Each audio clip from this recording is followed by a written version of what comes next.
은혜를 나누도록 하겠습니다. 거룩한 주일날 제가 깜빡 잊고 칩을 꽂지 않아서 주일날 설교 대신에 오늘 본문에 있는 말씀을 새벽 기도하도록 하겠습니다. 이 아주 작은 그런 씨앗들이 자라가지고 이 성전에서 보는 것처럼 아주 큰 나무가 되는 모습을 보게 됩니다. 비록 작은 교회라 할지라도 하나님이 함께 하시면 큰 교회가 되는 줄로 믿습니다. 나는 어린 시절에 아주 작게 태어났지만 장성한 후에는 아주 크게 성장하는 모습도 보게 되지요. 그래서 우리 주님께서는 하늘의 씨 땅에 떨어져서 열매를 맺어 나무가 되게 하시고 새들이 와서 깃든다고 성경은 말씀하고 있습니다.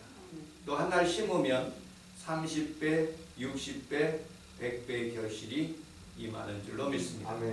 예수님의 제자들이 흩어져서 복음을 증거하게 되었습니다.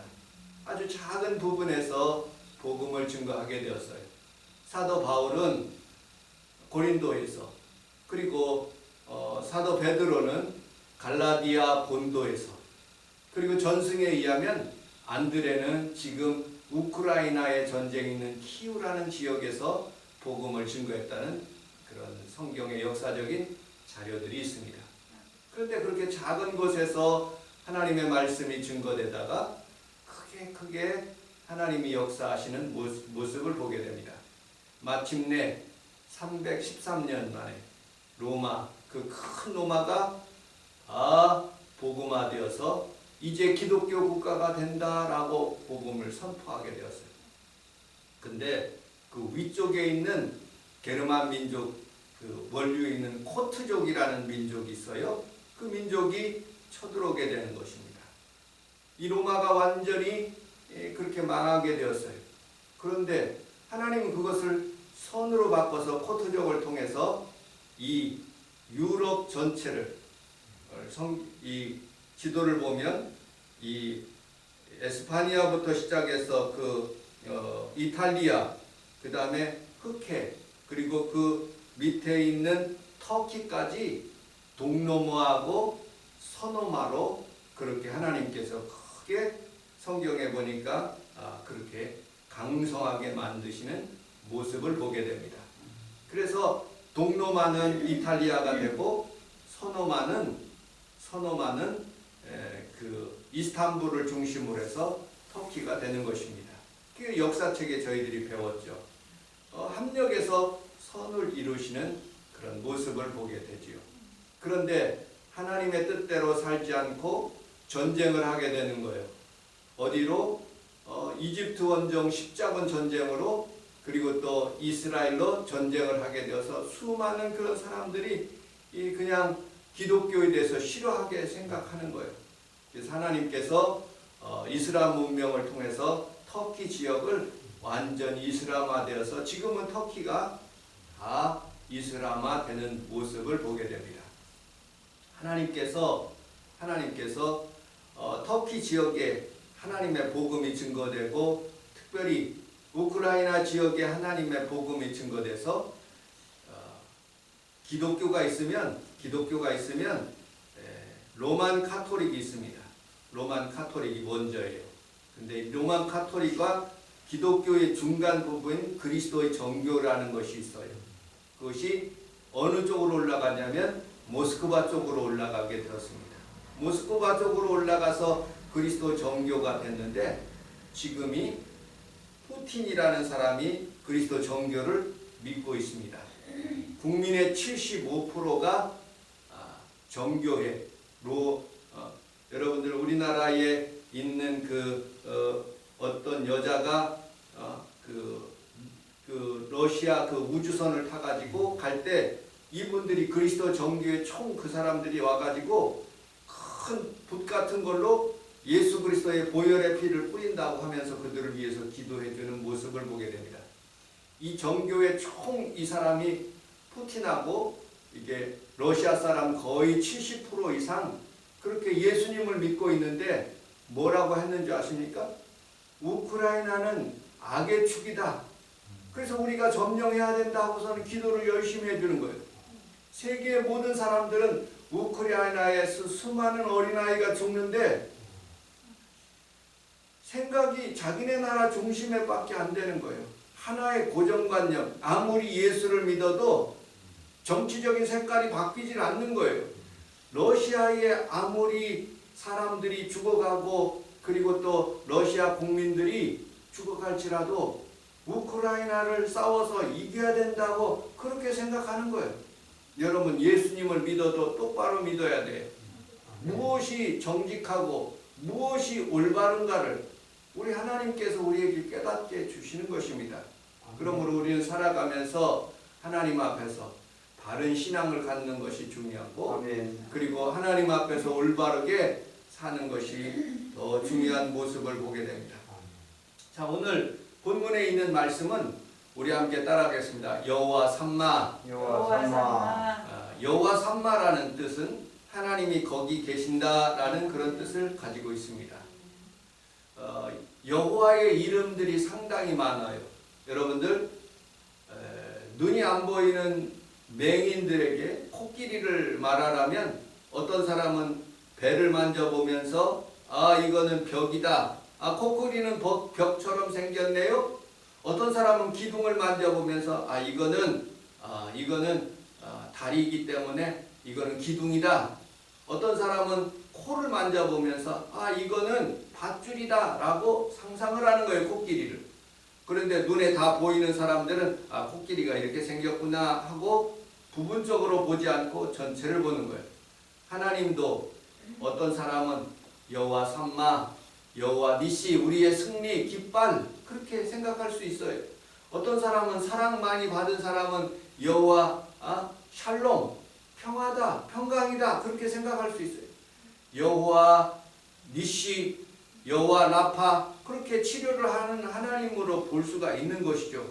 그런데 하나님은 여호와 니시도 되시고 삼마도 되시고 여호와 샬롬도 되시고 여호와 라파도 되시는 거예요. 하나님은 모든 하나님의 하나님이에요. 그 중에 하나 오늘 삼마에 대해서 여러분들과 함께 은혜를 나누도록 하겠습니다. 첫째로 여호와라는 단어는 무슨 뜻인가? 정현준 장로님 혹시 여의도 순복음교회 가면 야훼라는 그런 단어를 쓰시는 줄 아시죠? 야훼. 근데 우리는 야훼라고 쓰지 않습니다. 그러면 야훼하고 여호와하고 틀린 말입니까? 아니에요. 틀린 말은 아닌데 언어상 그렇게 조금씩 구분해서 이렇게 쓰는 모습을 보게 됩니다.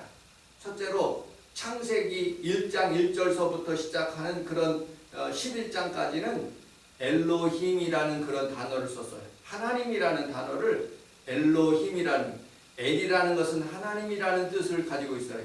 힘이라는 것은 복수 형태, 하나님들, 성부, 성자, 성령, 엘로힘, 바라, 하나님이 천지를 창조하시니라 그렇게 표현되고 있어요. 그런데 그렇게 엘이라는 단어를 쓰다가 출애굽기에서 오면서 출애굽기 3장 15절에 보면 모세가 하나님을 만나는 거예요. 떨기나무 아래서. 그리고 모세가 그렇게 물어요. 하나님, 하나님의 이름이 뭡니까? 이렇게 묻는 거예요. 그때 하나님은 I am who I am. 나는 스스로 있는 자라고 그렇게 말씀하고 있어요. 여기에서 스스로 있는 자, 그 단어를 이스라엘 백성들은 모음 자음으로 쓰지 않아요. 그냥 모음만 쓰는 거예요. 그러니까 야훼 그렇게 단어를 하나, 둘, 셋, 네 개 그렇게 해서 표현한 글자가 야훼라고 그렇게 읽어요. 근데 이스라엘 사람들은 그냥 하나님을 그렇게 부르면 안 돼. 경망스러워.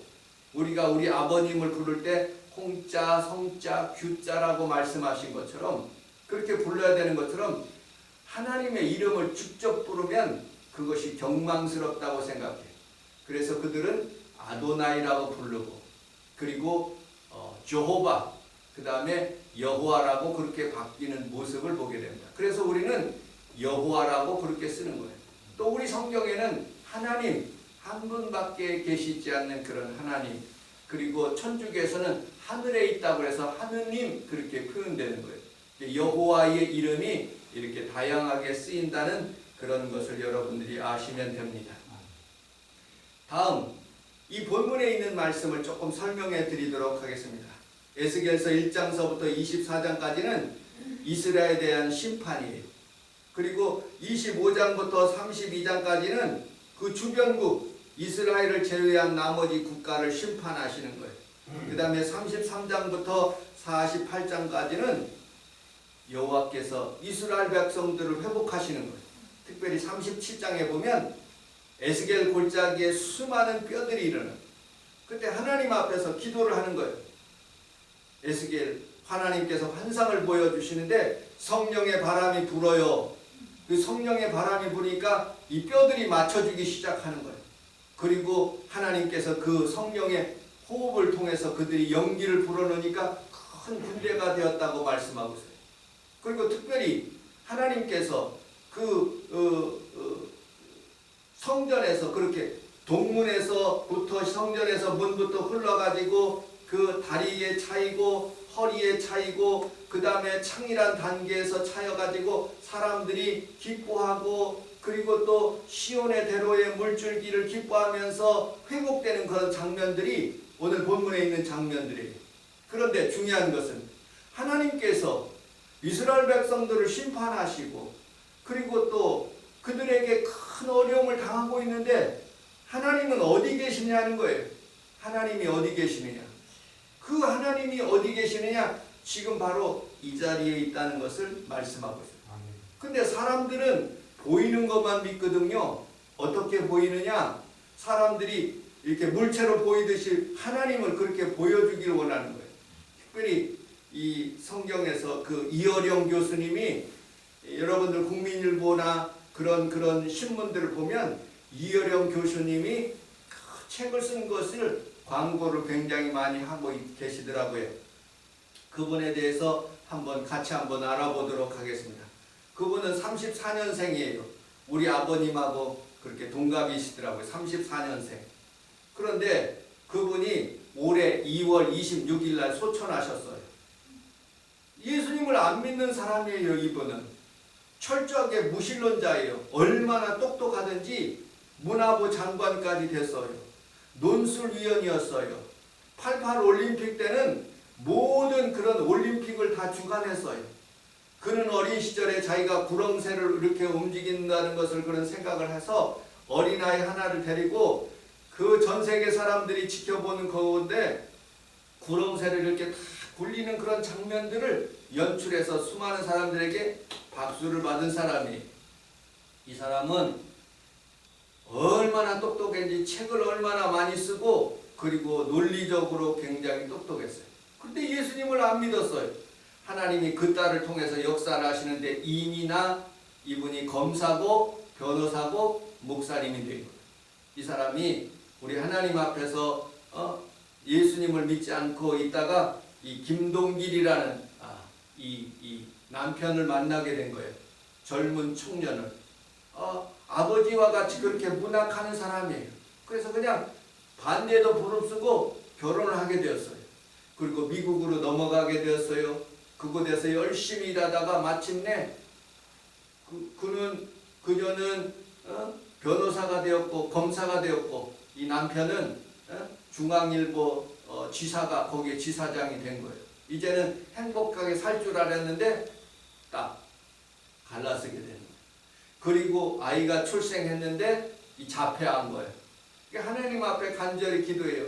하나님, 내가 혹시 하나님 앞에 이렇게 우리 아들이 이혼을 했지만 이 아들이 참 건강하게 자폐아가 풀려질 줄로 믿습니다. 그럼 내가 예수님을 잘 믿겠습니다 하고서는 서원을 하게 된 거예요.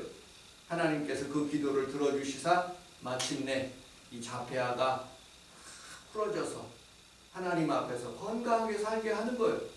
그 뒤로부터 예수님을 믿고 열심히 복음을 증거하게 된 거예요. 그런데 25살 때 이 젊은 아이가 갑자기 코로나에도 안 걸렸는데 병으로 갑자기 혼수 상태가 되어서 25살 때 죽어버리는 거예요. 그래가지고 너무 낭망돼가지고 예수 믿는 것은 포기하지 않고 그 대신에 더 예수를 잘 믿다고 결심을 하는 거예요. 부르 청소년들을 자기가 열심히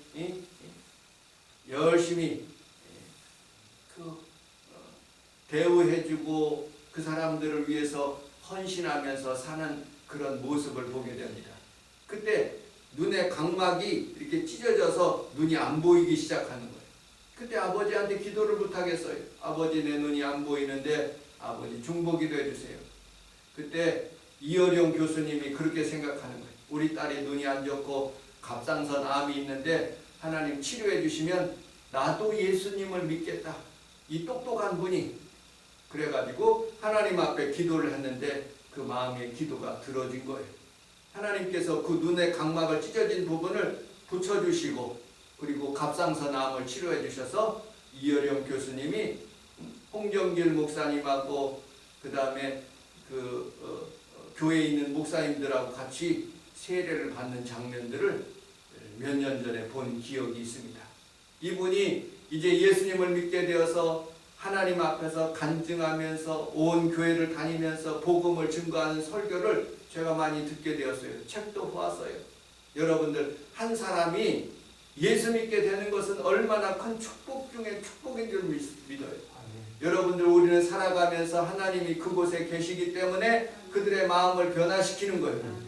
어저께도 우리 보경이가 오고 또 우리 지난주에는 안 왔는데 한정우 그 세 가족이 왔더라고요. 왜 안 왔느냐 그랬더니 코로나에 걸렸다는 거예요. 하나님이 치료해 주셨다는 거예요. 여러분들, 우리는 살아가면서 이처럼 하나님의 은혜를 풍성하게 우리에게 주시는 거예요. 여러분들, 우리는 살아가면서 하나님이 어디 계셔 안 보여? 그럴 수 있어요. 그러나 내 마음속에 역사하시고 우리 하나님께서 우리 생활 가운데 역사하신 하나님이기 때문에 나는 더 예수님을 더 잘 믿어요. 무엇보다도 먼저 내가 세상의 즐거움보다도 여러분들 예수 믿는 일들이 얼마나 중요한지 몰라요. 먼저 그의 나라와 그의 일을 구하면 이 모든 것을 우리에게 더하여 주실 줄로 믿습니다. 아멘. 자, 35절을 다시 한번 읽어보도록 하겠습니다. 35절 시작. 그 사방의 합계는 18,000척이라 그날로는 그 성읍의 이름을 여호와 삼마라 하리라. 아멘. 우리 함께 따라하겠습니다. 여호와께서 거기 계시다. 여호와께서 거기 계시다. 어떤 사람들은 이 단어를 가지고 이상하게 생각해요. 아니, 여호와께서 여기만 계셔? 아니에요. 그런 의미가 아니에요. 성경의 전체적인 살펴보면 시편 139편에 내가 주의 영을 떠나 어디로 가며 주의 앞에서 어디로 피하리까? 내가 하늘에 올라갈지라도 거기 계시며 수월 그 밑에 지옥으로 내려갈지라도 거기 계시는, 내가 사백 날개 아래를 치면서 바다 끝에 거할지라도 거기 계시며 거기서도 주의 손이 나를 인도하며 주의 오른손이 나를 붙들리라고 말씀하고 있어요. 우리 주님은 안 계시는 데가 없다는 거예요. 무소부재하다는 거예요. 그런데 오늘 여호와 삼마라는 그런 뜻은 그곳에서 하나님께 간절히 찾는 그곳에 하나님이 그곳에도 계신다는 거예요. 여러분들, 온 천지에 계실 뿐만 아니라 내가 하나님을 간절히 찾는 그곳에, 이스라엘 백성이 구하는 그곳에 하나님이 계신다는 뜻이에요. 이것을 신약적으로 표현하면 이렇습니다. 신약적으로 우리 주님께서 출생하실 때 우리 주님께서 이렇게 말씀하셨어요. 신약 성경에 보면 내가 그 백성들과 함께 있다, 임마누엘이라고 표현하고 있어요. 여러분들, 우리 주님은 어디 계십니까? 여러분들과 함께 계신다는 뜻이에요. 그날 이후로 여러분들, 우리 주님께서 그들을 심판하였지만 그날 이후로는 회복된다는 그런 뜻을 가지고 있는 것이죠. 우리는 살아가면서 우리 하나님 앞에서 곤고함을 받을지라도 하나님이 그곳에 계신다는 것을 믿으시기를 주님의 이름으로 축복합니다.